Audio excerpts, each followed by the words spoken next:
रहे थे, लिनेन बामर बामर तक हुआ था। अच्छा, उसके बाद ये फॉर्मूला बता दीजिए कि 1 upon wavelength is equal to Rayleigh constant into z square 1 upon n1 का स्क्वायर अपॉन 1 अपॉन n2 का स्क्वायर। ये फॉर्मूला बता दिए। इसी को रेयलेigh फॉर्मूला हम लोग बोलते थे। और जहां पर रेयलेigh कांस्टेंट का वैल्यू क्या था, 109677 पर सेंटीमीटर ऐसा।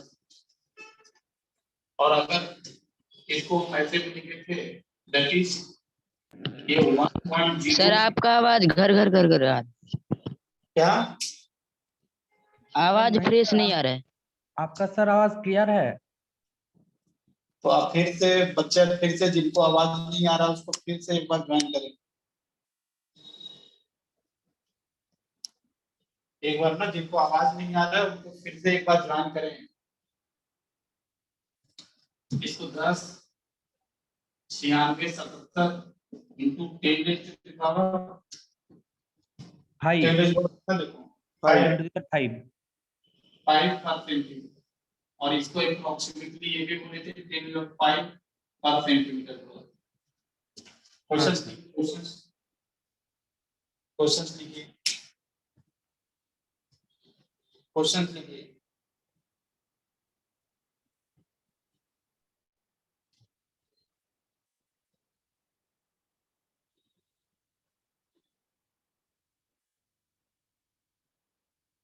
क्वेश्चन लिखिए, the wavelength for a particular transition, the wavelength for a particular transition in hydrogen atom is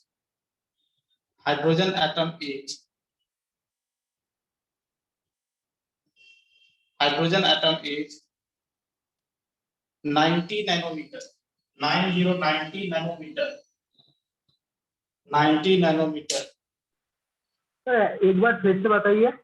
हाँ फिर से, the wavelength for a particular transition in hydrogen atom is 90 nanometer,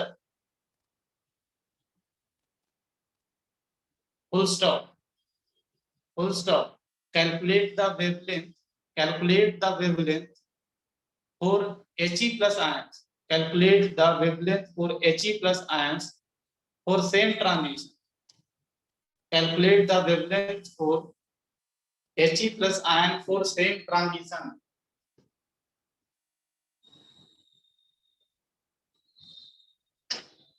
try कीजिए, यही फॉर्मूला यूज होगा।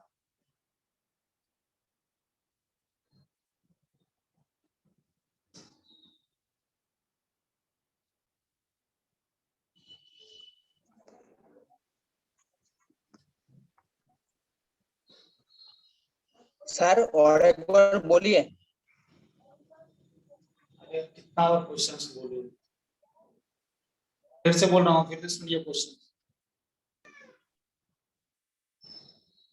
The wavelength for a particular transition in hydrogen atom,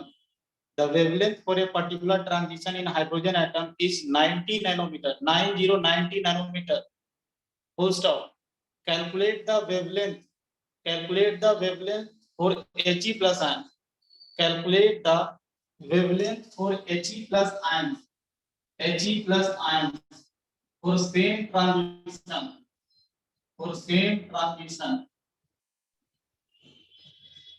sir 24.5 nanometre. 24.5 देखो। तो इसमें क्या करना है, देखो हाइड्रोजन एटम, ये हाइड्रोजन एटम्स मान लो कि इलेक्ट्रॉन N2 से N1 जा रहा है, तो इसके लिए क्या लिखेंगे, 1/90 nanometre that is equal to, यहाँ पर क्या, ये RH रेयलेigh कांस्टेंट, ये तो Z का वैल्यू 1 होगा, 1/N1 का स्क्वायर अपॉन 1/N2 का स्क्वायर। यदि हम He प्लस आयंस के लिए देखें, यहाँ पर मान लो कि इलेक्ट्रॉन N2 से N1 जा रहा है, तो इसके लिए भी लिखिए दैट इज 1 वेवलेंथ, ये निकालना है आपको, wavelength in case of He plus ions that is equal to Rayleigh constant ये 2 का स्क्वायर हो जाएगा 1 अपॉन n1 का स्क्वायर अपॉन 1 अपॉन n2 का स्क्वायर। दोनों का रेशियो ले लेते हैं, दोनों का रेशियो ले लेते हैं, इसको 1 मान लेते हैं, इसको 2 मान लेते हैं और 1 अपॉन 2 कर देते हैं। जब 1 अपॉन 2 कीजिएगा तो ये देखो 1 अपॉन 90 लैम्डा बाई 90। हाँ He प्लस अपॉन 90 आ जाएगा और ये देखो ये तो कैंसिल हो जाएगा, ये दोनों रेडबर्ग कांस्टेंट भी कैंसिल हो जाएगा, ये आ जाएगा 1 अपॉन 4 1 अपॉन 4 1/4। हाँ तो यहाँ से आप निकाल सकते हो कि ये इधर 90 अपॉन 4 He प्लस आयंस का क्या हो जाएगा 90 अपॉन 4 नैनोमीटर, ये आंसर हो जाएगा। वही आया था सर। हाँ यही आया था। Okay good. दूसरा क्वेश्चन लिखिए, दूसरा क्वेश्चन लिखिए, लिखिए the transition in hydrogen atom, transition in hydrogen atom, what transition, फिर से सुने, what transition in hydrogen atom, what transition in hydrogen atom would have, what transition in hydrogen atom would have same wavelength, फिर से बोल रहा हूँ, what transition in hydrogen atom, what transition in hydrogen atom, hydrogen atom would have the same wavelength, same wavelength, same wavelength, n is equal to 4 to n is equal to 2 in He plus ions, n is equal to 4 2 n is equal to 2 in He plus ions। फिर से question बोल रहा हूँ, what transition in hydrogen atom would have comma the same wavelength, n is equal to 4 to n is equal to 2 in He plus ions।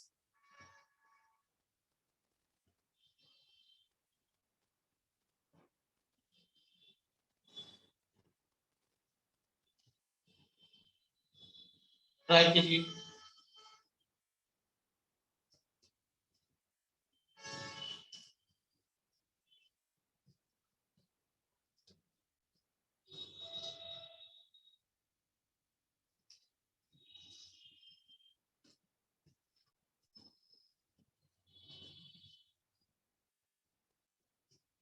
Question एक बार मैं समझा देता हूँ।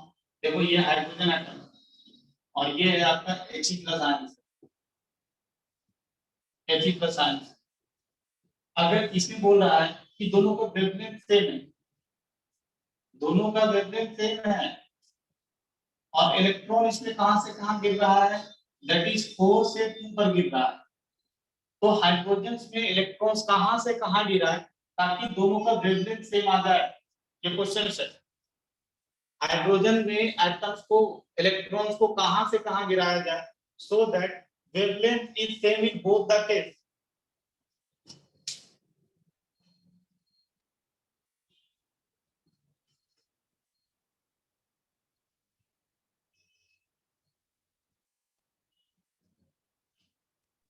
तो हाइड्रोजन में 2 से 1 था, 2 से 1 तक।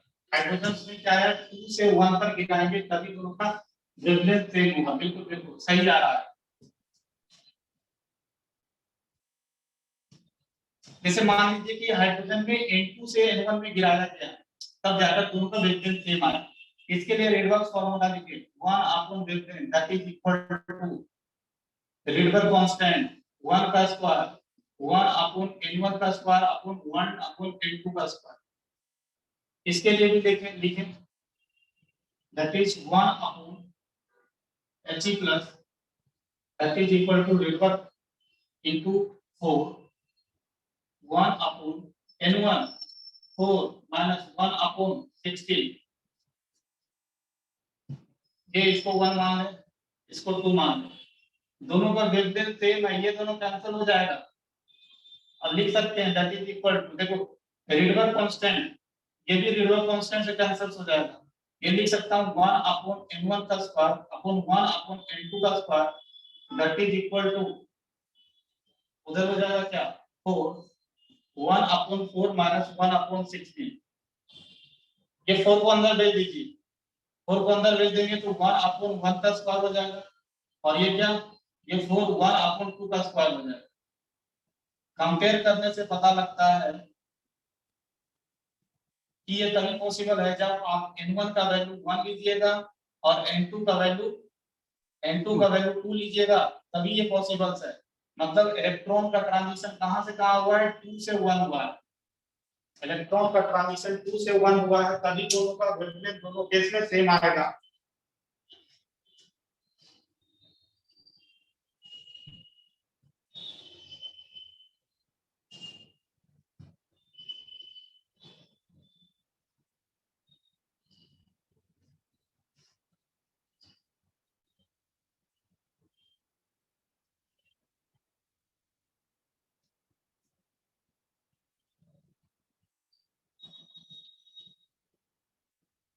उसके बाद नेक्स्ट आगे देखिए,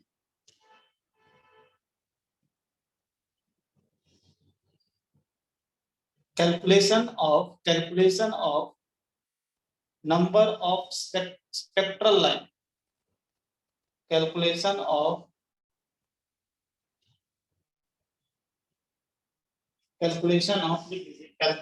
of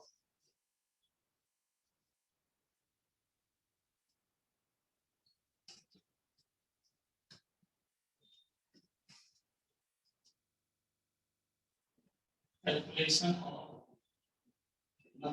number of spectral line in hydrogen atoms।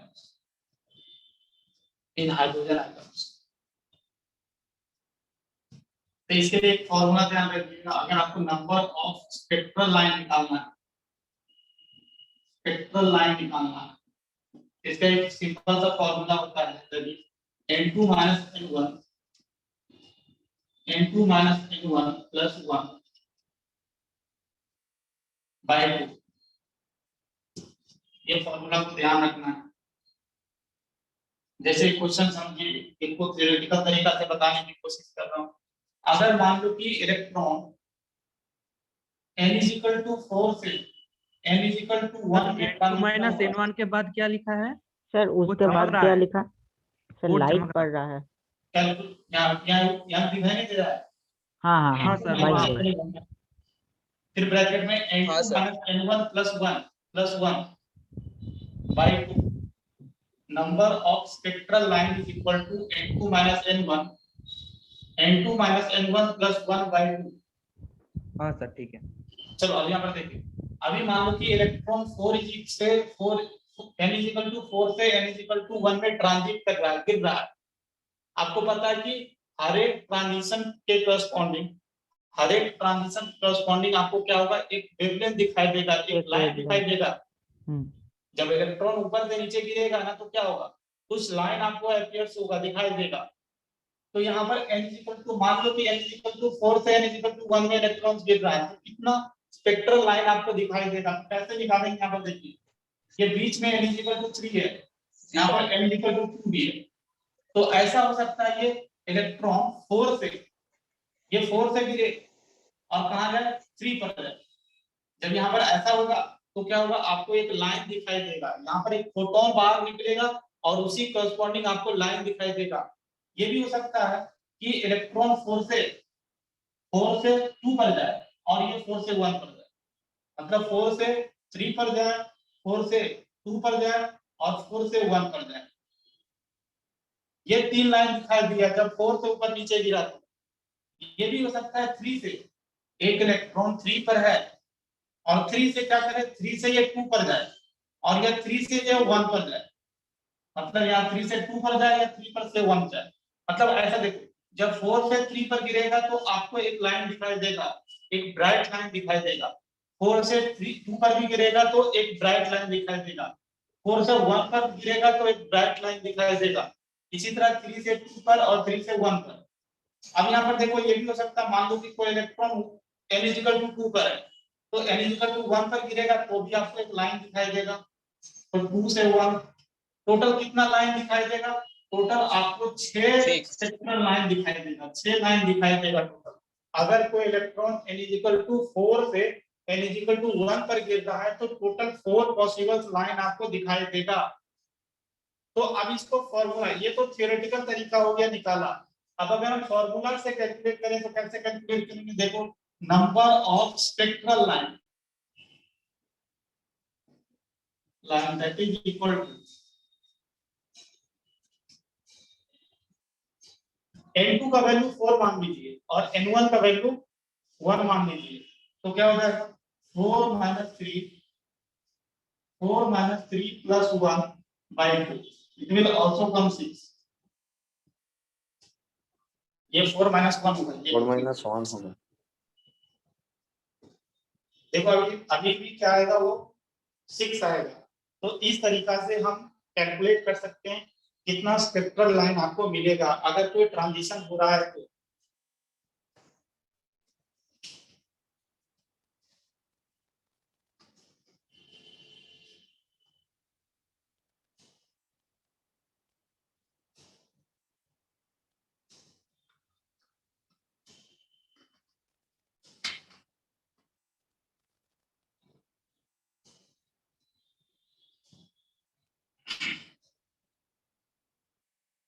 अगर इसमें पूछे कि अगर इलेक्ट्रॉन n इक्वल टू 4 से n इक्वल टू 1 में जब गिर रहा है तो नंबर ऑफ स्पेक्ट्रल लाइन कितना होगा इसमें? या बाल्मार लाइन कितना होगा? बाल्मार लाइन कितना होगा? Sir Lyman line Lehman 3 line होगा। 3 होगा एंड 3 होगा। बारमान लाइन होगा 2। देखो लाइमन लाइन, 2 ये एक लाइमन लाइन है, दूसरा और एक तीसरा। हाँ, अगर बाल्मर लाइन पूछा तो कितना होगा? 2 2 2 होगा। पास्टल लाइन पूछा तो 1 होगा। 1 होगा। एक होगा। तो यहाँ पर नीचे एक नोट में पॉइंट लिख ले, नोट में एक पॉइंट लिख लीजिए, लिख लीजिए number line spectral line of a specific series, spectral line of a specific series, spectral line of a specific series is equal to n2 minus ground state of that series, ground state of that series, spectral line of specific series is equal to n2 minus ground state of that series। जैसे देखो ये n2 का value कितना है इस case में? 4 है। अगर लाइन लाइन पूछूं तो क्या ग्राउंड स्टेट क्या हो जाएगा उसके लिए? 1 हो जाएगा। तो कितना हो जाएगा? दैट इज 4 minus 1 3, और 3 आया भी है, देख लीजिए। अगर बाल्मर लाइन पूछे तो क्या हो जाएगा बताओ? 4 minus 2 दैट इज 2, 2 आया भी है, देखो। समझ गए ये फॉर्मूला? हाँ हाँ सर। सर। चलो हाँ, उसके सर। बाद देखो एक क्वेश्चन लीजिए। सर फिर से बोले सर, क्या बोल रहे थे अभी? हाँ फिर से बोल रहा हूँ कि जैसे अगर हम आपसे पूछे, ये लिख लिए, तो जैसे हम पूछे कि नंबर ऑफ क्या लाइंस ऑफ लाइन सीरीज अगर आपसे पूछा जाए तो कितना होगा? देखो n2 का वैल्यू कितना है? 4 है। Ground state of line series कितना है? 1 है। कितना आ जाएगा? 3। देखो 3 ही आया है। अगर आपसे पूछते हैं लाइन ऑफ बाल्मर सीरीज पूछ दे, दैट इज देखो n2 का वैल्यू 4 ही है। n2 का वैल्यू जहां से इलेक्ट्रॉन गिर रहा है, और n1 का value ground state of that series that is Balmer series के लिए 2 होता है। तो देखो 2 आएगा। देखो ये अब समझ में आ गया? हाँ सर। चलो उसके बाद आगे क्वेश्चन लिखिए।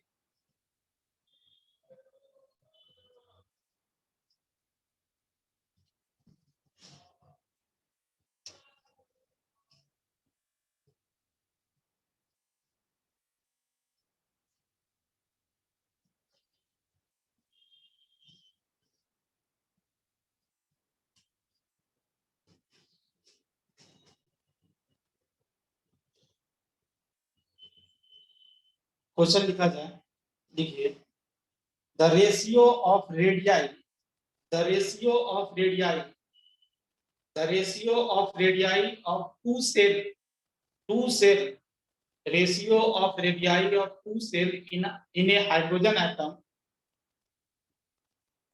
ratio of radii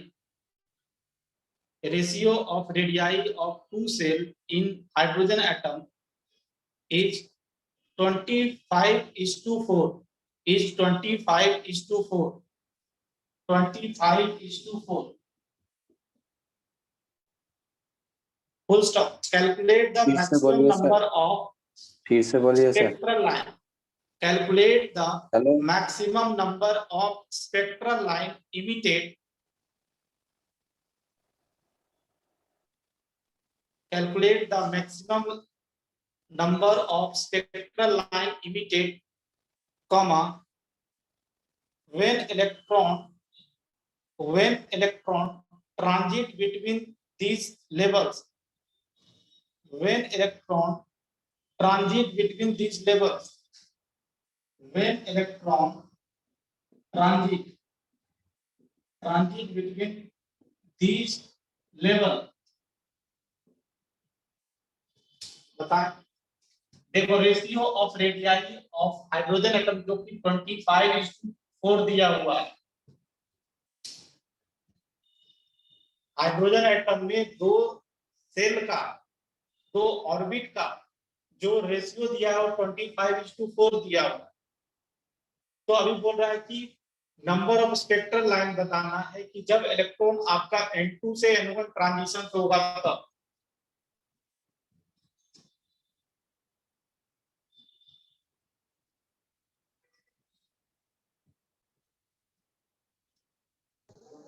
सिक्स होगा, 6 होगा, ओनली 6, और भी पॉसिबिलिटी हो सकता है।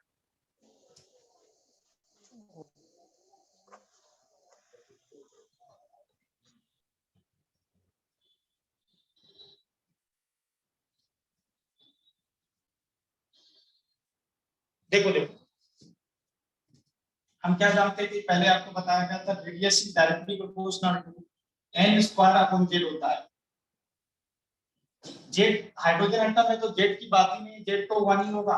तो यहाँ से हम लिख सकते हैं r1 upon r2 that is equal to n1 square upon n2 square.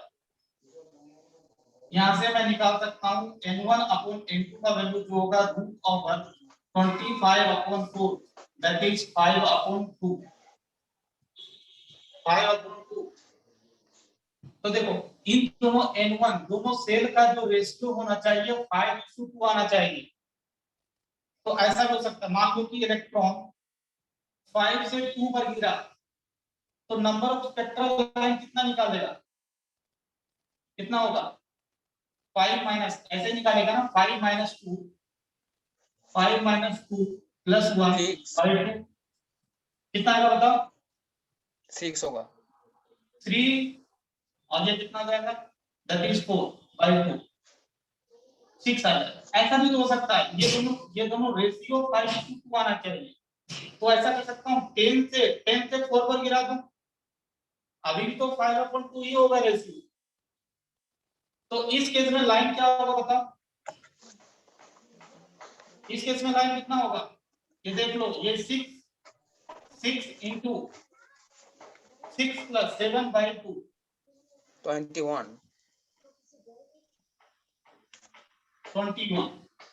ऐसा भी हो सकता है ना इलेक्ट्रॉन आपका 20 से 8 पर गिरे। इसी तरह इनफाइनाइट पॉसिबिलिटी हो सकता है। तो आपके ऑप्शंस में कौन सा, आपके आंसर में कौन सा ऑप्शन दिया उसके अकॉर्डिंग देखकर टिक करना पड़ेगा। जैसे मान लो कि अगर 20 से 8 पर गिरेगा तो कितना लाइन होगा बताओ,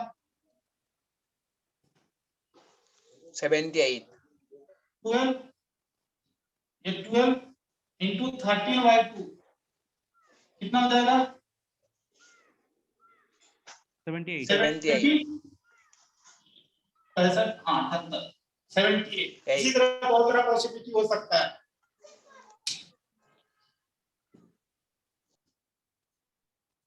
उसके बाद लिख ले, तो ये आपका hydrogen atoms Bohr's atomic models over होता है, उसका लिमिटेशन लिख लें। Limitation of Bohr's atomic model, इनका लिमिटेशन लिख ले। पहला लिमिटेशन लिखिए, it is applicable for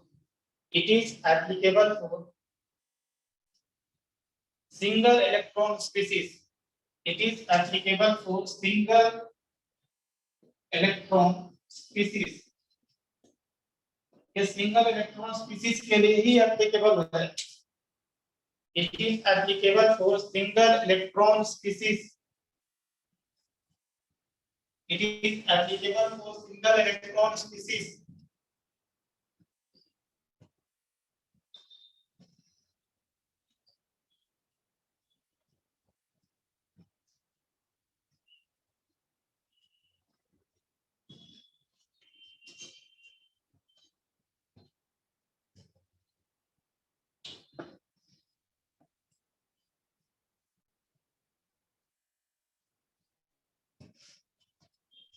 दूसरा लिमिटेशन लिख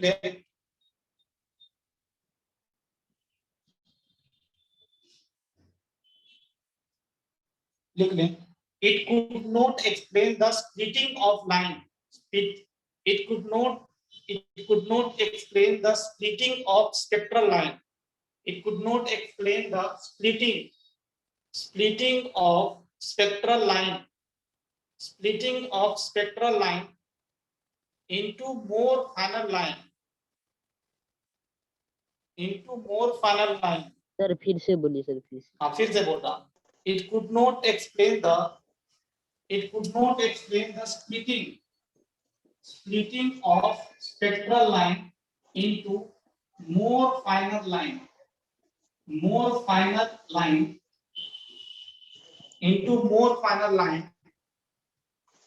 comma, on applying electric field,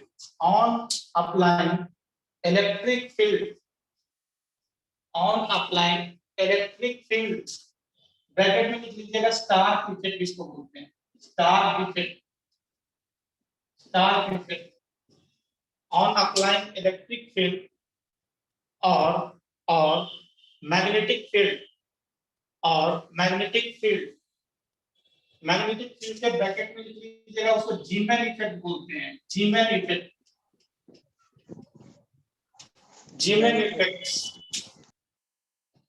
तो इसमें यही बोला गया है कि जब हम इलेक्ट्रिक फील्ड या मैग्नेटिक फील्ड अप्लाई करते हैं तो जो भी आपका स्पेक्ट्रल लाइन जितना दिखाई देता था वो और more and more final line में डिवाइड हो जाता है, स्प्लिट हो जाता है।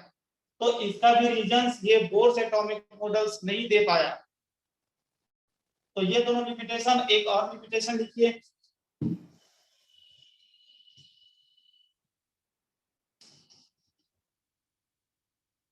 it is not in accordance with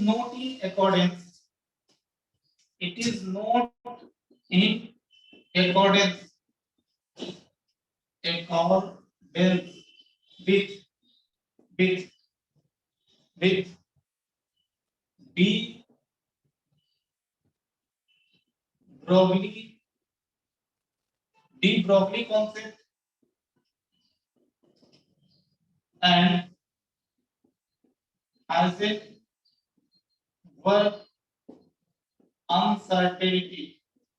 Heisenberg uncertainty principle. It is not in accordance with de Broglie concept and Heisenberg uncertainty principles. मतलब ये जो बोर्स एटॉमिक मॉडल था ये डी ब्रोगली कॉन्सेप्ट और हाइजेनबर्ग अनसर्टेनिटी प्रिंसिपल से अलग था। इसलिए ये मॉडल क्या हो गया, फाइनली डिस्कार्ड कर दिया गया। फाइनली जो बोर्स एटॉमिक मॉडल था वाज डिस्कार्डेड और उसके बाद इसका advance model say that one is de Broglie model, D Broglie concept heading से। उसके बाद हम लोग हाइजेनबर्ग अनसर्टेनिटी प्रिंसिपल पढ़ेंगे। तो पहले उसके बाद लिखिए de Broglie de Broglie concept, heading लिखिए डी ब्रोगली कॉन्सेप्ट।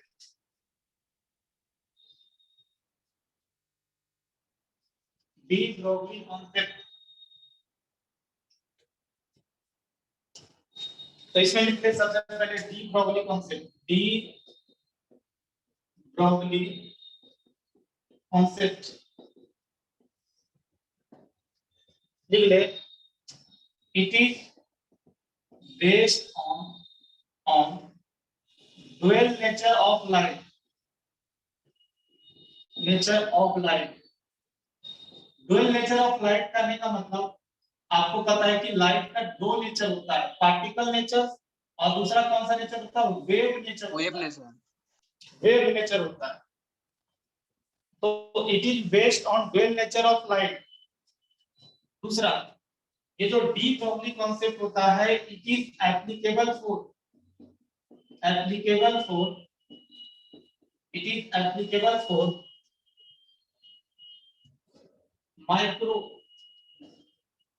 माइक्रो छोटा माइक्रो ऑब्जेक्ट। माइक्रो ऑब्जेक्ट बोलने का मतलब है ये electron, proton, neutron, alpha particles, ये सब क्या माइक्रो ऑब्जेक्ट है। ये सब पर डी ब्रोगली कॉन्सेप्ट आसानी से अप्लाई होता है, मैक्रो पर अप्लाई नहीं होता। मैक्रो सब्सटेंस अगर हम इसको ह्यूमन बीइंग्स पर अप्लाई करें तो ये नहीं होगा। So it is applicable for this micro object. ये सब छोटे छोटे स्पीशीज पर एप्लीकेबल होते हैं। तीसरा चीज देखिए, ये जो डी ब्रोगली कॉन्सेप्ट है, देखो ये जो लाइट होता है ना, लाइट का बहुत सारा फिनोमेना है। जैसे लाइट का एक फिनोमेना है दैट इज हम लोग बोलते हैं लाइट का एक फिनोमेना है रिफ्रैक्शन, रिफ्लेक्शन, डिफ्रैक्शन। ये सब फिजिक्स में पढ़ते हो। ये सब जो प्रॉपर्टीज है ना, ये सब जो लाइट का प्रॉपर्टीज है, ये सब को हम क्या करते हैं, जब लाइट को वेव नेचर मानते हैं, लाइट को जब वेव नेचर मानते हैं, तब ये सब प्रॉपर्टीज को हम एक्सप्लेन कर पाते हैं। रिफ्रैक्शन, डिफ्रैक्शन, ये सब प्रॉपर्टीज को हम लोग क्या एक्सप्लेन कर पाते हैं जब लाइट को हम वेव नेचर की तरह ट्रीट करते हैं। तो अगर लाइट को हम पार्टिकल नेचर की तरह ट्रीट करते हैं तो एक प्रॉपर्टी होता है that was the photo electric effect, जो कि हम लोग पढ़े, photo electric effect. Photo electric effect properties can be explain. अगर आप लाइट को पार्टिकल्स नेचर का मानोगे तभी इसको एक्सप्लेन कर पाओगे। हम ऐसा नहीं कि इसको वेव नेचर से हम इसको एक्सप्लेन नहीं कर सकते हैं। इसी तरह एक होता है ब्लैक बॉडी रेडिएशन, जो कि फिजिक्स में पढ़ोगे, ब्लैक बॉडी रेडिएशन। अगर इसको इस प्रॉपर्टी को भी समझना है तो हमको क्या करना पड़ेगा, लाइट को क्या मानना पड़ेगा, पार्टिकल्स नेचर को मानना पड़ेगा, तभी हम एक्सप्लेन कर पाएंगे। तो लाइट का कुछ प्रॉपर्टीज को हम वेव नेचर से एक्सप्लेन करते हैं, लाइट का कुछ प्रॉपर्टीज को हम पार्टिकल नेचर से एक्सप्लेन करते हैं। अगर हम फोटो इलेक्ट्रिक इफेक्ट को वेव नेचर से एक्सप्लेन करना चाहें तो नहीं हो पाएगा। अगर हम रिफ्रैक्शन को पार्टिकल नेचर से एक्सप्लेन करना चाहें तो नहीं होगा। तो और ये पता होना चाहिए कि एक वेव का जो कैरेक्टरिस्टिक्स होता है दैट इज वेवलेंथ होता है। इसी तरह एक पार्टिकल्स का जो कैरेक्टरिस्टिक्स होता है दैट इज मोमेंटम होता है। मोमेंटम, p मोमेंटम, जो कि आप पढ़ते हो m into v। एक वेव का कैरेक्टरिस्टिक्स क्या है, वेवलेंथ है। एक पार्टिकल का कैरेक्टरिस्टिक्स क्या है, मोमेंटम है। इसी वेव और पार्टिकल नेचर को डी ब्रोगली ने क्या किया, मिक्स करने की कोशिश किया। इतना लिख ले, उसके बाद देखिए डी ब्रोगली ने क्या बोला कि जब भी एक पार्टिकल्स मूव करता है, ये पार्टिकल्स मूव कर रहा है, जब भी एक पार्टिकल्स मूव कर रहा है तो इसके साथ क्या है, वेव एसोसिएटेड है। This is the associated wave. लिख लेते हैं associated. This is the associated wave, associated wave. ये पार्टिकल जब भी मूव कर रहा है तो इस पर क्या है, एक वेव हमेशा एसोसिएटेड होता है। मतलब डी ब्रोगली ने क्या किया, पार्टिकल्स और वेव नेचर को मिक्स करने की, कोरिलेट करने की कोशिश किया।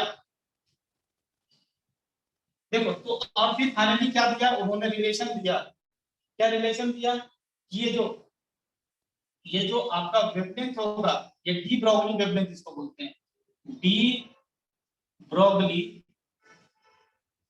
वेवलेंथ।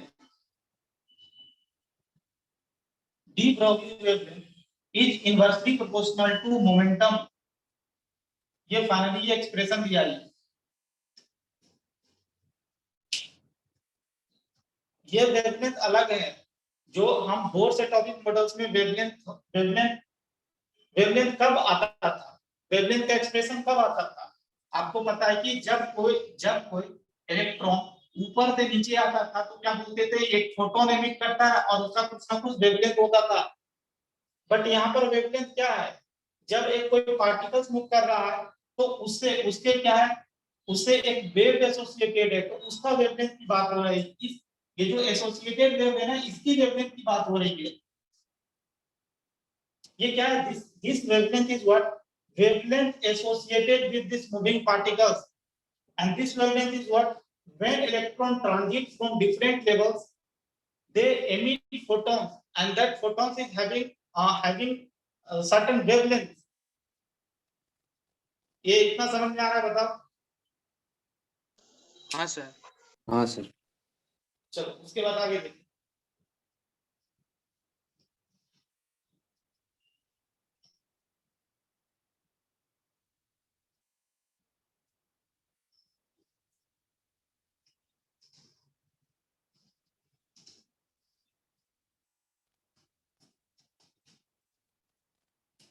देखिए अभी हमने देखा क्या, wavelength, de Broglie wavelength is equal to 1/p। अगर इसको हम हटाएंगे तो कांस्टेंट आएगा, wavelength is equal to that constant is h, Planck's constant, Planck's constant। इसको ऐसे भी लिख सकते हैं, that is h upon p के जगह हम mv लिख सकते हैं, मास इनटू वेलोसिटी। तो ये फॉर्म ध्यान रखना है आपको। दूसरा हम काइनेटिक एनर्जी इक्वल टू क्या जानते हैं, हाफ mv स्क्वायर। हम क्या कर रहे हैं, मास मल्टीप्लाई भी कर रहे हैं, मास डिवाइड भी कर रहे हैं। तो यहाँ पे क्या हो जाएगा, हाफ mv का होल स्क्वायर हो जाएगा, ये m यहाँ पर बच जाएगा। तो इसको हम ऐसे लिख सकते हैं, काइनेटिक एनर्जी इसका p स्क्वायर अपॉन 2m। और फाइनली हम लिख सकते हैं p इज इक्वल टू क्या, root over 2m into kinetic energy. और इसी मोमेंटम के जगह हम इसको डाल सकते हैं। तो फाइनली क्या हम लिख सकते हैं, wavelength is equal to h upon p होता है, wavelength is equal to h upon v होता है। ये भी लिख सकते हैं, that is h upon, in place of p you can write that 2m into kinetic energy। ये ध्यान रखना है।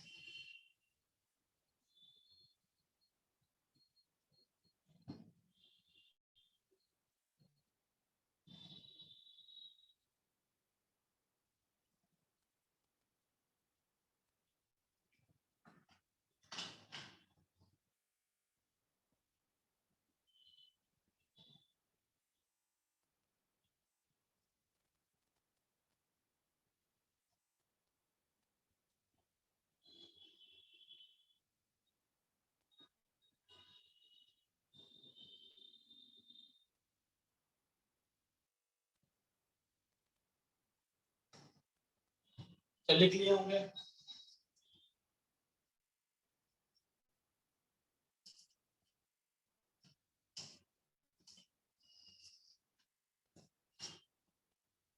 उसके क्वेश्चन लिखें, क्वेश्चन लिखिए।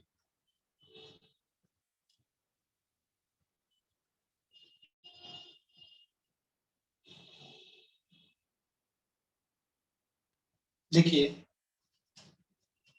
a moving electron a moving electron a moving electron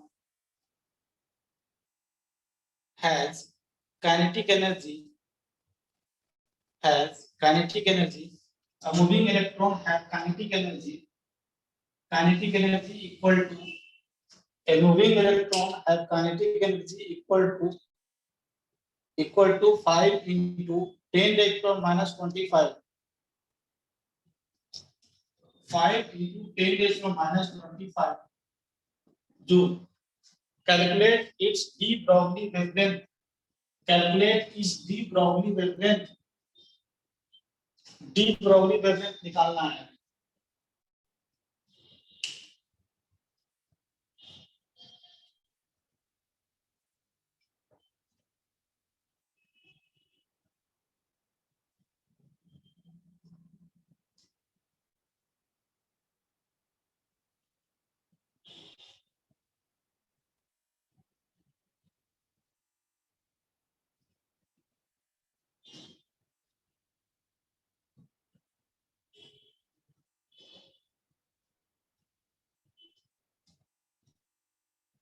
तो यही फॉर्मूला लगाना है that is wavelength is equal to h upon root over ये कैलकुलेटिव होता है 2m into k h का वैल्यू जानते हो दैट इज 6.6 ले लेता हूं 6 into 10 raised to minus 34 होता है 6.2 तो इसको 6 ले लेता हूं कैलकुलेशन को इजी करने के लिए upon root over 2 into mass of electron 9.1 into 10 raised to minus 31 kg में रखना है इतना केजी इनटू काइनेटिक एनर्जी दे दिया दैट इज इसको जूल में रखना है जूल में ही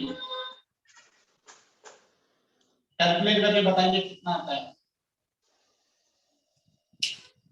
7 into 10 to the power minus 7 हां 7 into 10 to the power minus 7 metre हां 7 into 10 raised to minus 7 metre बिल्कुल 7 into 10 raised to minus 7 metre ये कुछ ऐसा निकालोगे ना तो 7 into और approx 7 into 10 raised to minus 7 metre आएगा सर 6.9 आ रहा है. हाँ 6.9 मान लो ना उसको 7 अप्रॉक्स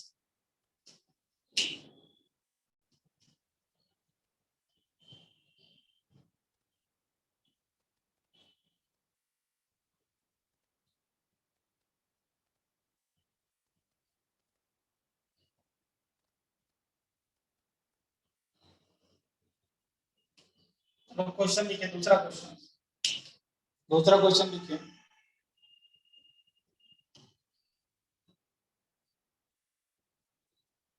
लिखिए two particle TWO two particle A and B two particle TWO two particle A and B are moving with their kinetic energy two particles A and B are moving with their kinetic energy two particles A and B are moving with their kinetic energy in the ratio of 1:4 in the ratio of 1:4 respectively 1:4 respectively full stop if the mass of B is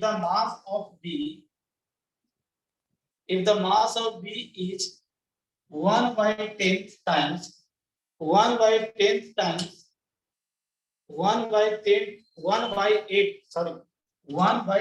times फिर से सुन ले if the mass of B is 1/8 times that of mass of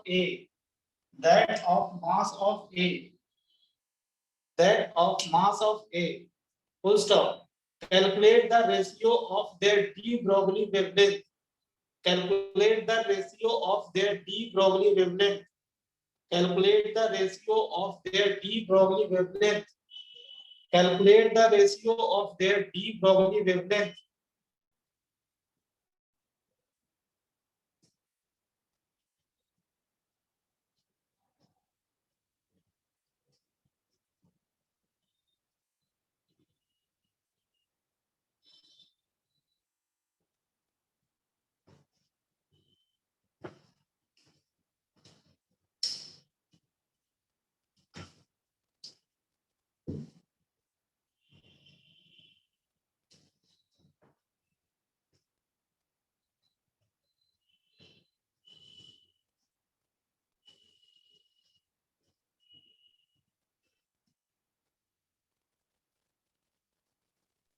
sir 1:√2 1:2 √2 1:2 वाला √2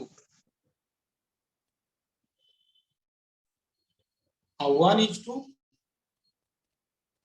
√2 √2 आएगा ना, हाँ 1:2 आएगा।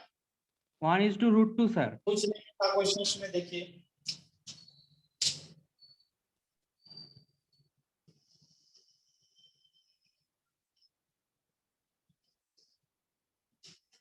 देखो ये क्वेश्चन में काइनेटिक एनर्जी का रेशियो दिया था,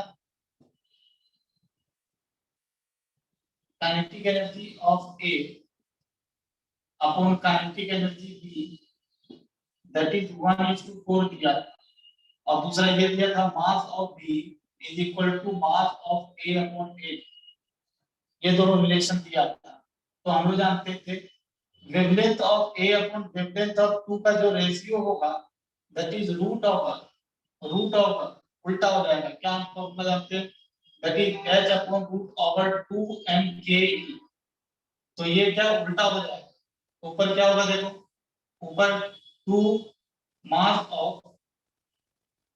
of the kinetic energy of B upon ये 2 mass of A into kinetic energy of A, ये 2 तो कैंसिल हो गया, root of mass of B कितना है, चलो इसको मास ऑफ बी को मास ऑफ बी रहने देते हैं, काइनेटिक एनर्जी ऑफ बी रहने देते हैं,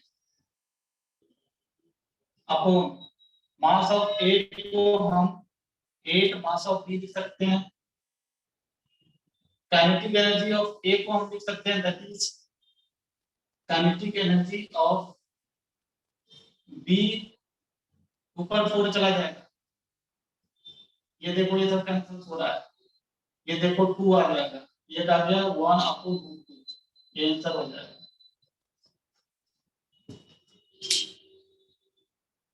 next question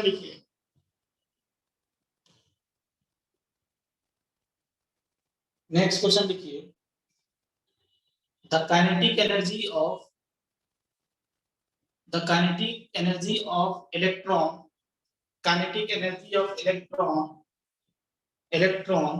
comma proton, kinetic energy of electron comma proton and alpha particles are in the ratio of particle are in the ratio of 4:2:1, are in the ratio of 4:2:1. Compare their de Broglie wavelength. Compare their de Broglie wavelength of electron, comma protons and alpha particles.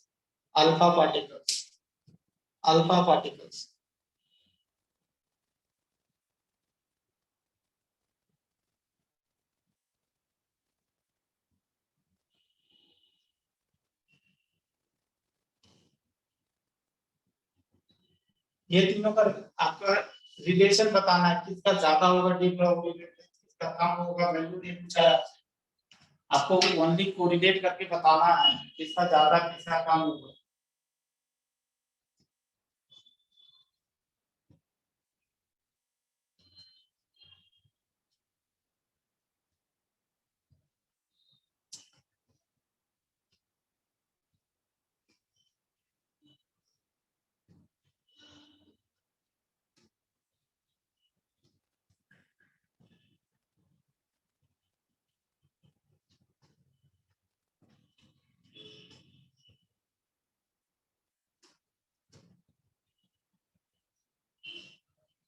Sir alpha particle का मास कितना होता है sir?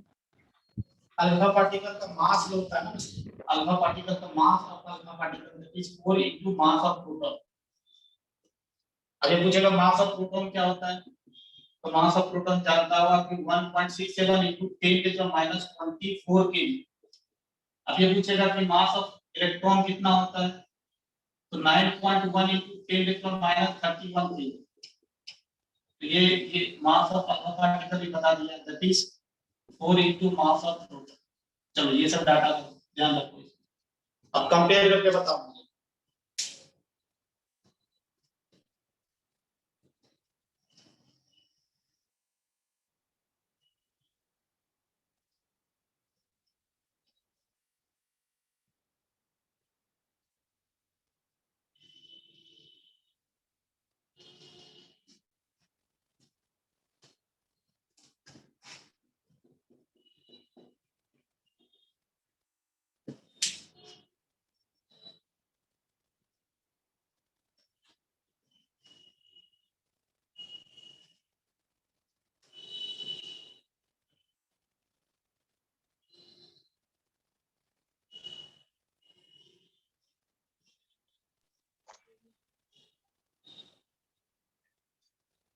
Sir पहले electron फिर proton फिर alpha particle. सबसे ज्यादा de Broglie किसका होगा? इलेक्ट्रॉन का। इलेक्ट्रॉन का। Okay good. उसके बाद प्रोटॉन का। उसके बाद प्रोटॉन का, और उसके बाद आपका अल्फा पार्टिकल पार्टिकल्स का। का। अल्फा पार्टिकल्स बिल्कुल बिल्कुल सही कहना है। देखो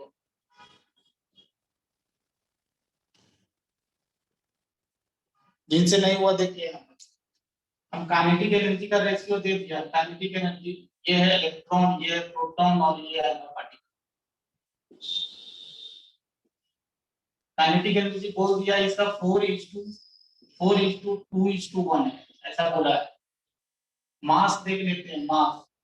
मास इसका कितना है? 9.1 into 10⁻³ kg।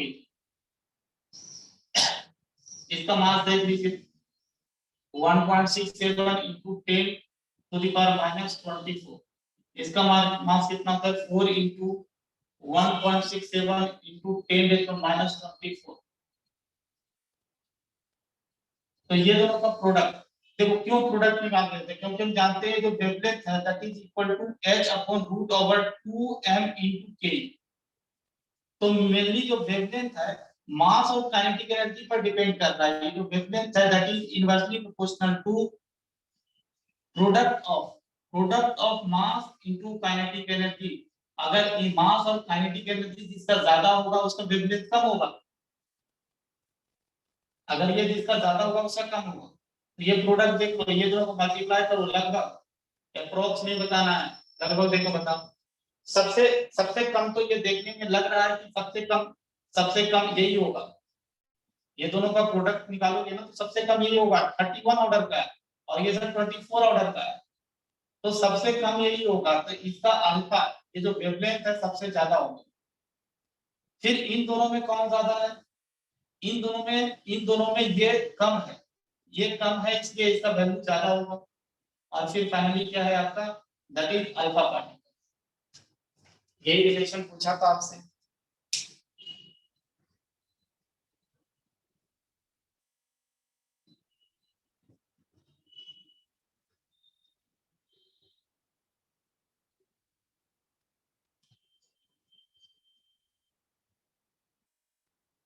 उसके बाद हेडिंग लिखे, if A charge particles is accelerated from rest, if a charge particle is accelerated from rest by applying a potential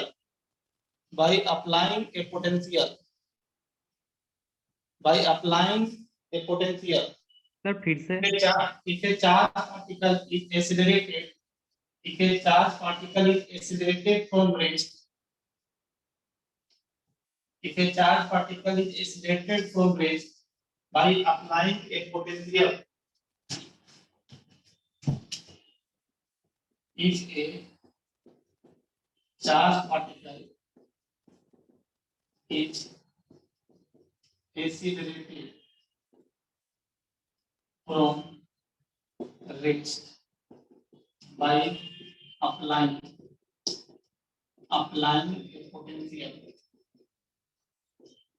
by applying a potential, देखो समझो यहाँ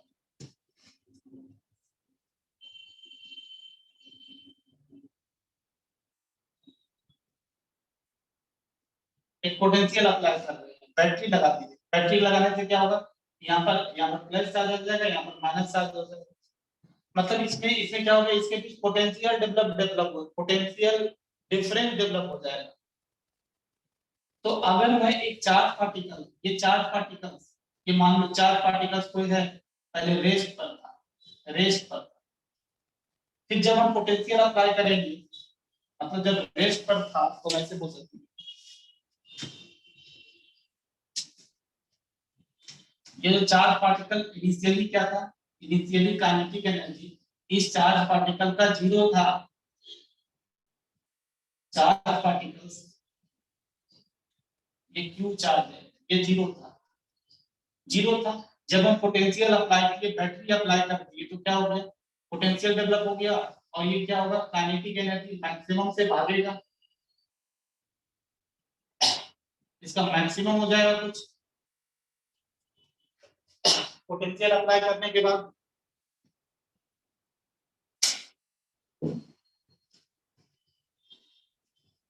काइनेटिक एनर्जी मैक्सिमम हो जाएगा। तो हम जानते हैं, आपको बताए थे कि जब हम आपको क्या चीज बता रहे थे, दैट वाज द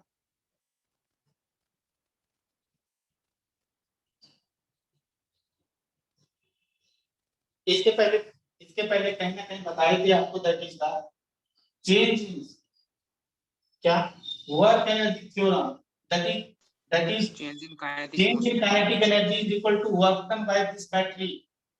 ये बताया थे ना, change in kinetic energy that is equal to work done by, ये बैटरी के द्वारा जो काम किया गया, और बैटरी के द्वारा चेंज इन काइनेटिक एनर्जी क्या हो जाएगा, इनिशियल काइनेटिक एनर्जी 0 है, फाइनल काइनेटिक एनर्जी मैक्सिमम है। इसको लिख सकते हैं के मैक्स, काइनेटिक एनर्जी मैक्स लिख सकता है इसको, और ये 0 that is equal to work done by the battery, that is Q into V। Work done लोग Q into V से निकालते हैं, तो यहाँ से काइनेटिक एनर्जी का फॉर्मूला आ गया, kinetic energy max is equal to Q into V। हम अभी तक क्या जानते थे, D Broglie wavelength is equal to H upon P, ये भी जानते थे H upon mv।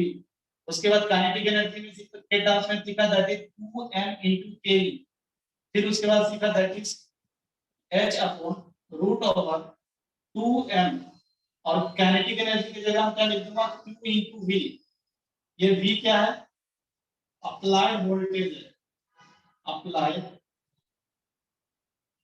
Applied voltage. तो ये सब फॉर्म आपको ध्यान रखना है।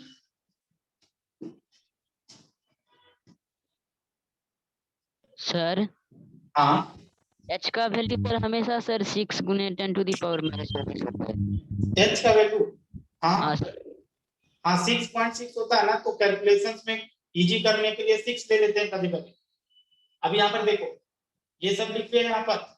अगर मैं ओनली इलेक्ट्रॉन की बात करूं, 4 इलेक्ट्रॉन की बात कर रहा हूं, अगर चार्ज पार्टिकल, अगर यहाँ पर इलेक्ट्रॉन मूव कर रहा था, इलेक्ट्रॉन का पहले काइनेटिक एनर्जी 0 था, फिर काइनेटिक एनर्जी मैक्सिमम हो गया जब हम लोग वोल्टेज अप्लाई किए तब। तो इलेक्ट्रॉन की ये बात करते हैं, तो ये वैल्यू ध्यान रखना। तो इलेक्ट्रॉन के लिए देखो, हम मास भी जानते हैं, मास ऑफ इलेक्ट्रॉन भी जानते हैं, चार्ज ऑफ इलेक्ट्रॉन भी जानते हैं, और ये वोल्टेज नहीं जानते, तो हम यहाँ पर लिख सकते हैं that is H upon root over 2 into mass of electron into charge of electron into applied voltage। ये कैलकुलेट करते हैं तो ये कितना आता है, ध्यान रखना है, रूट ओवर 150 V आता है, रूट ओवर 150 V आता है, या दूसरा भी ध्यान रखना 12.25 रूट ओवर V एंगस्ट्रॉम। 12.25 ये एंगस्ट्रॉम में है, ये 12.25 अपॉन रूट ओवर V, और ये भी एंगस्ट्रॉम में है। ये इलेक्ट्रॉन के लिए स्पेशली ध्यान रखना है।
एक क्वेश्चन लिखे,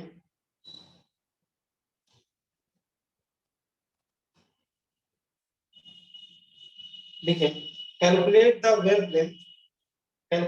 wavelength, comma, when an electron is accelerated through a potential difference. Calculate the wavelength, comma, when an electron is accelerated through a potential difference of 40 kilovolt.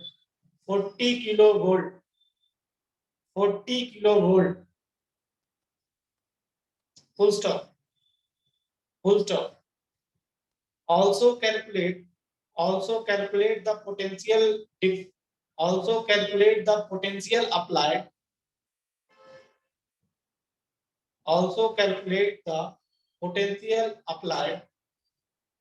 If a proton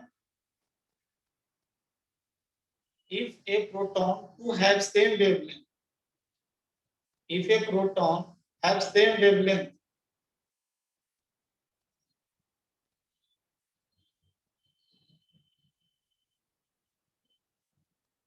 आप sir volt क्या बताए थे sir?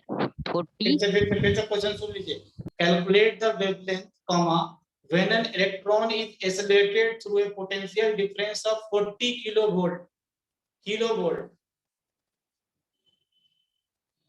and also calculate the potential applied if a proton to have same wavelength.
बना लिए?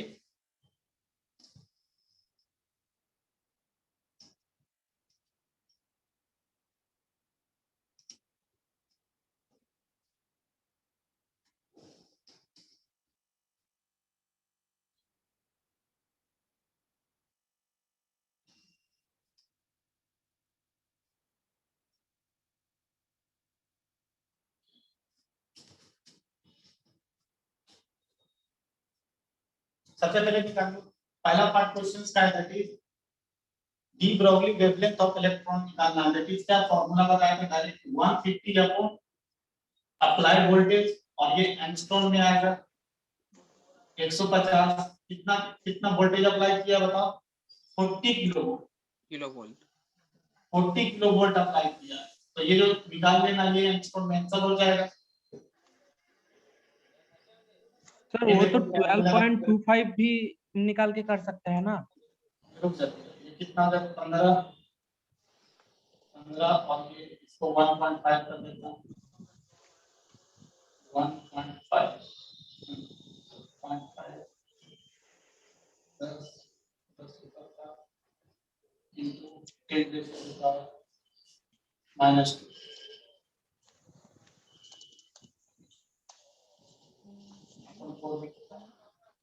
ऐसा ही होगा ना, ये सही किया।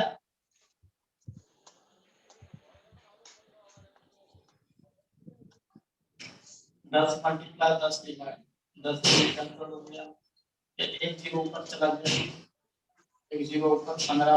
हाँ ये कितना हो जाएगा? हाँ sir 6.13 into 10 to the power minus 12। कितना है? 6.13 6.13 13 to 10 to the minus 12 हाँ -2 इतना आंसर आ जाएगा। तो ये आंसर 12 सर। कैलकुलेट किया गया।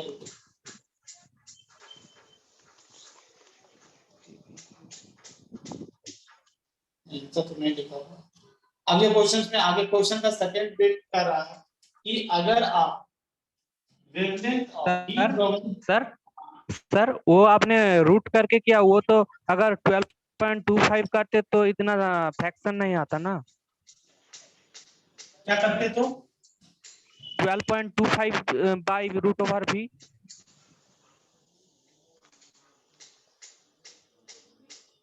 क्या बोल रहा है तो समझ में नहीं आया, क्या बोल रहा है sir lambda is equal to 12.25 by root over V, वो अप्लाई वो भी कुछ करो, वो तो और अच्छा है 12.25 और ये क्या था 40। हाँ था ना 40,000 का रूट निकाल 12.25 और इसे निकाल लो, ये कितना हो जाएगा 4 जीरो है 200। और हाँ 200 तो वो तो इजी है ना, ये मेथड सर इजी है ना। 6.125 into 10 to the power minus 2। हाँ 6.12 into 10 raised to minus 2। हाँ इससे आसानी से हो जाता है, सही बोल, उसको करने की क्या जरूरत है।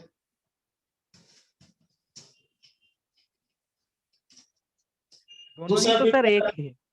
हाँ दूसरा क्वेश्चन का बीट कर रहा है कि अगर डी ब्रोगली वेवलेंथ इलेक्ट्रॉन और प्रोटॉन का सेम हो जाए तो इस केस में कितना वोल्टेज अप्लाई करेंगे, ऐसा क्वेश्चन बोल रहा है। तो देखो हम जानते हैं, फॉर्मूला जानते हैं, that is H/2 m q electron का और वोल्टेज भी क्या इलेक्ट्रॉन का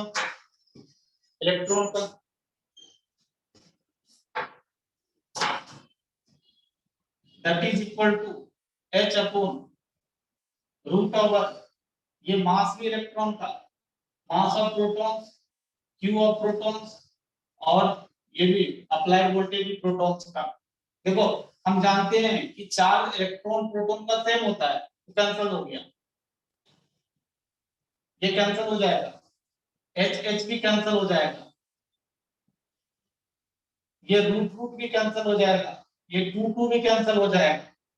फाइनली क्या आएगा, mass of electron into v that is mp into vp। देखो मास ऑफ इलेक्ट्रॉन इसको ऐसे रख देते हैं, ये चीज तो हम जानते हैं, दैट इज कितना अप्लाई किया गया है, इतना वोल्ट अप्लाई किया गया है। मास ऑफ प्रोटॉन ये ध्यान रखिएगा, mass of proton is 1840 times of mass of electron. तो यहाँ पर हम लोग रख सकते हैं 1840 times of mass of electron into, यही चीज निकालना था आपको, तो ये मास ऑफ इलेक्ट्रॉन कैंसिल हो गया, तो Vp इज इक्वल टू कितना रहेगा अपॉन 1840 इतना वोल्ट, ये आंसर आ जाएगा।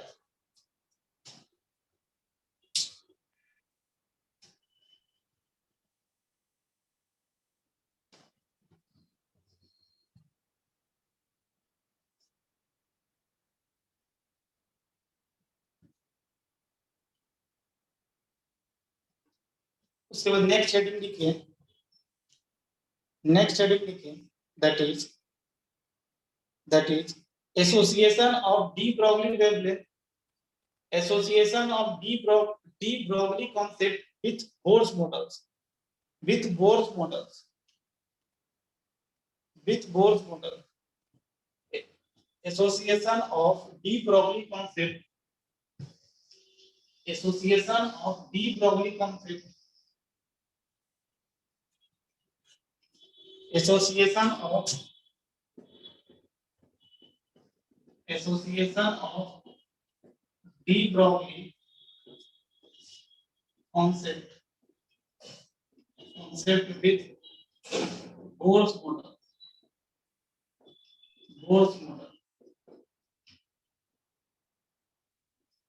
with Bohr's models। हम लोग जानते हैं कि बोर्स मॉडल में हम लोग पढ़े थे MBR is equal to NH upon 2 pi पढ़े। इसको थोड़ा सा रीअरेंज कर रहा हूं, 2 पाई r, ये 2 पाई को इधर r इधर, that is H upon MB, ये लिख सकते हैं ऊपर से। दूसरा चीज, ये तो हम बोर्स मॉडल में पढ़े थे, ये तो बोर्स मॉडल में पढ़ा गया था।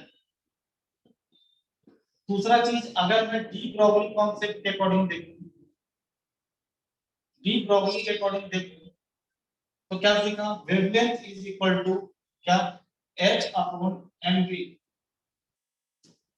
तो देखो H अपॉन MV यहाँ पर भी है, यहाँ पर H अपॉन MV है, तो दोनों को हम 1 और 2 को कोरिलेट करके हम लिख सकते हैं, फ्रॉम 1 एंड 2 क्या लिख सकते हैं, 2 pi r is equal to n into lambda, ये लिख सकते हैं।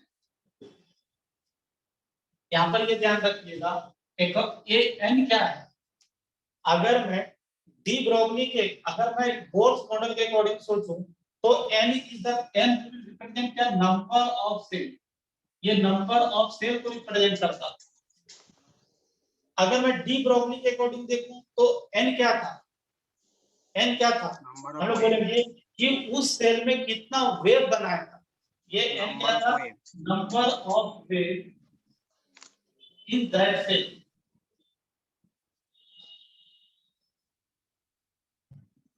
ये n रिप्रेजेंटेशन है। क्या बोलने का मतलब हो गया, अगर मान लो कि n इज इक्वल टू 3 कहीं दिया हुआ, तो इसका मतलब होता है कि अगर मैं डी ब्रॉगली के अकॉर्डिंग देखूं तो हम बोलेंगे कि ये जो इलेक्ट्रॉन है थर्ड सेल में 3 वेव बनाएगा। क्या, n इज इक्वल टू 3 का मतलब क्या हो गया, दैट इज ये जो भी electron will make 3 wave in third shell. इसका मतलब क्या, देखिए ये मान लो कि थर्ड सेल है, ये थर्ड सेल है, तो इसमें कितना वेव बनाएगा, 3 वेव बनाएगा। ये एक वेव हुआ, ये 2 वेव हुआ, और ये तीसरा वेव हुआ, ये तीसरा वेव हुआ। इसको थोड़ा ध्यान देना, ये 3 वेव बना रहा है। अगर मान लो किसी का n = 4 वैल्यू है, तो हम क्या, इसका मतलब क्या हो गया, 4 सेल में ये क्या है, n = थर्ड सेल है। ये हम क्या बोलेंगे, n = 4 सेल में ये क्या, 4 वेव बनाएगा। ये 1 वेव, 2 वेव, 3 वेव, और ये चौथा वेव। सर इसका मतलब जितना सेल नंबर होगा उतना वेव बनाएगा।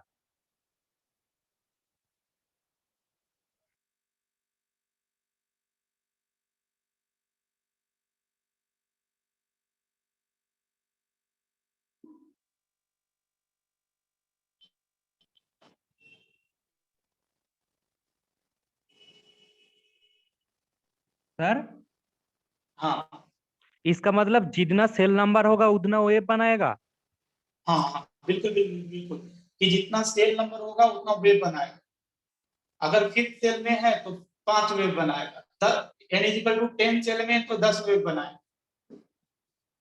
फाइनली लिख लेना कि number of wave is equal to number of shell. Finally conclusion लिख लीजिएगा और ये सभी लिख लीजिएगा।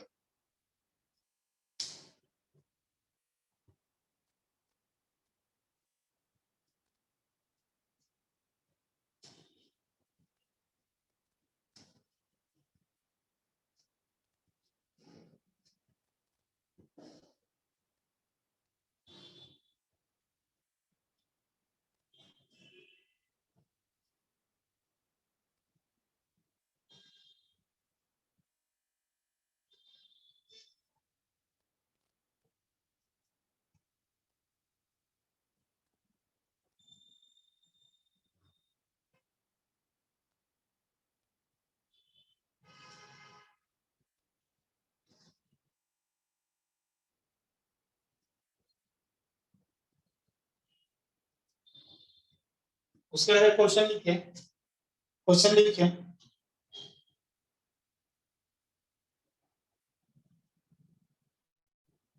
लिखे the radius of first Bohr's orbit radius of first Bohr's orbit of hydrogen atom is small a naught। फिर से सुनिए, the radius of first Bohr's orbit of hydrogen atom is a naught, small a naught, full stop। Calculate the wavelength associated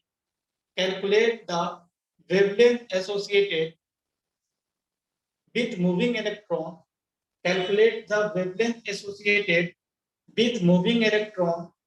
in third cell of hydrogen atom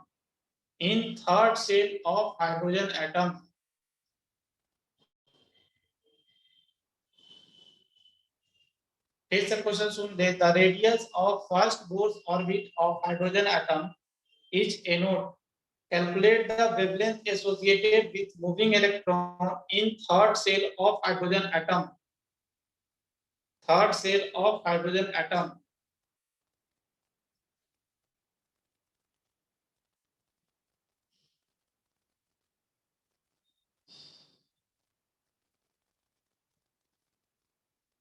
answer जो आएगा ना ए note के terms में आएगा, ए note के terms में। Calculate the wavelength associated with that moving electron in third cell of hydrogen atom।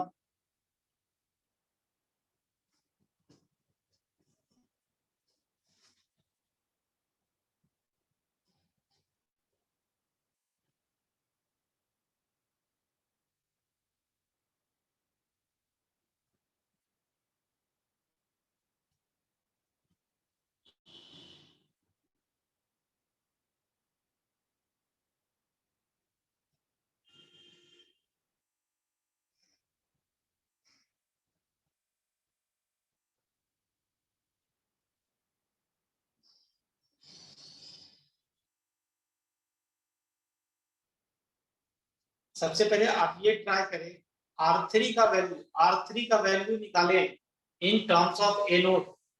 और वो कैसे निकालोगे, हिंट भी दे रहा हूं। देखो क्वेश्चंस के अकॉर्डिंग ये बोला है R1 का वैल्यू ए नोट है, और सबसे पहले आप R3 निकालें। R3 क्या होगा, R3 कैसे निकालेंगे, हम जानते हैं रेडियस, ये जो रेडियस होता है that is directly proportional to n square upon z होता है।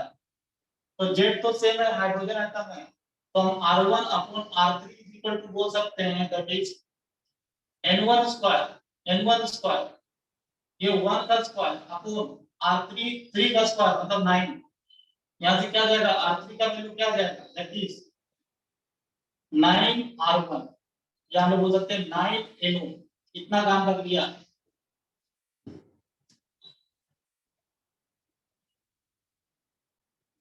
फिर उसके बाद क्या करना, हम ये रिलेशन जानते हैं क्या, 2 pi r is equal to n into wavelength. हमको वेवलेंथ 3 चाहिए, मतलब 2 pi r3 that is equal to n into wavelength क्या है, ये 3 है, 3 यही वेवलेंथ निकालना था। तो क्या हो जाएगा बताओ, 2 पाई r3 का वैल्यू रख सकते हैं 9 NO अपॉन अपॉन क्या 3, तो देखो ये कितना आ जाएगा, कितना आ जाएगा 6 पाई NO,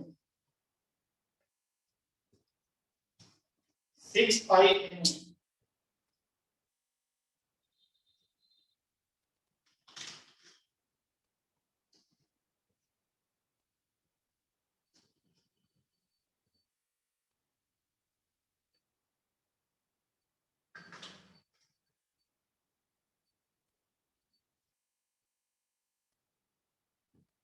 ये समझ में आ गया बताओ,